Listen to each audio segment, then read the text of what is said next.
રાજકોટમાં TRP game zone અગ્નિકાંડ બાદ રાજકોટમાં નવરાત્રીના આયોજન માટે ફાયર વિભાગે નવા નિયમો જાહેર કર્યા છે, જેમાં પંડાલની કેપેસિટી મુજબના વ્યક્તિઓને પ્રવેશ, ફાયર એનઓસી સહિત 30 જેટલા નિયમોનું ફરજિયાત પાલન કરવા આદેશ કરવામાં આવ્યો છે.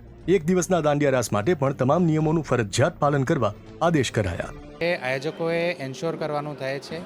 એમના દ્વારા વિભિન્ન વસ્તુઓ છે જે એન્શ્યોર કરીને એમને એક સોગંદનામું કરવાનું થાય છે.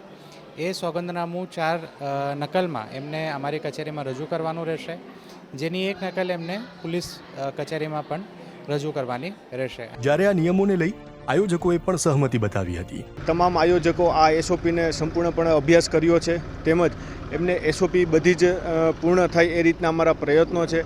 વાર તહેવારમાં કોઈ અનિચ્છનીય બનાવ ન બને તે માટે જન્માષ્ટમી સમયે પણ રાઇડ્સ માટે કડક નિયમ જાહેર કરાયા હતા. જોકે ત્યારે ભારે હોબાળો થયો હતો. Kulin Parekh, Divya Bhaskar, Rajkot. Share and download કરો દિવ્ય ભાસ્કર એપ.